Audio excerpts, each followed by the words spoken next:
മുനമ്പത്തെ സാധാരണക്കാരായ ജനങ്ങൾക്ക് നീതി ലഭിക്കണമെന്നതാണ് പാർട്ടി നിലപാടെന്ന് Kerala Congress M chairman Jose K Mani. വഖഫ് ഭേദഗതി നിയമത്തിലൂടെ മുനമ്പത്തെ പ്രശ്നം പരിഹരിക്കുമെന്നത് തെറ്റായ ധാരണയാണെന്നും അദ്ദേഹം മാധ്യമങ്ങളോട് പറഞ്ഞു. വഖഫ് വിഷയത്തിൽ നീതിയുടെ ഭാഗത്താണ് കേരള കോൺഗ്രസ് എം നിന്നതെന്നും ജോസ് കെ മാണി പ്രതികരിച്ചു.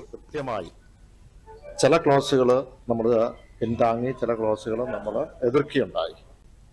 ഇതിനകത്ത് നമ്മൾ പിന്താങ്ങിയത് നമ്മളുമായി സാധാരണക്കാരായ ജനങ്ങൾക്ക് കോടതിയിൽ അപ്രോച്ച് ചെയ്യുവാനായിട്ട് ക്ലോസ് 2035 അത് നമ്മൾ പിന്താങ്ങുവാനായിട്ട് അതിനെ പിന്താങ്ങുകയുണ്ടായി. പക്ഷെ അതേ സമയത്ത് തന്നെ നമ്മൾ അതിൽ കൗൺസിലിലും അതോടൊപ്പം തന്നെ ബോർഡിലും മുസ്ലിം അല്ലാത്ത അംഗങ്ങളെ ഉൾപ്പെടുത്തുന്നത് ഒരിക്കലും ശരിയല്ല.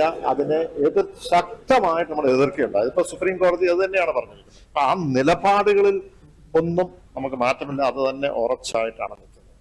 പക്ഷെ ആ ഭേദഗതി വന്നപ്പോൾ കൃത്യമായി കേരള കോൺഗ്രസ് ഞാൻ ചോദിച്ചു, അതിനകത്ത് ഇപ്പോൾ ഇത്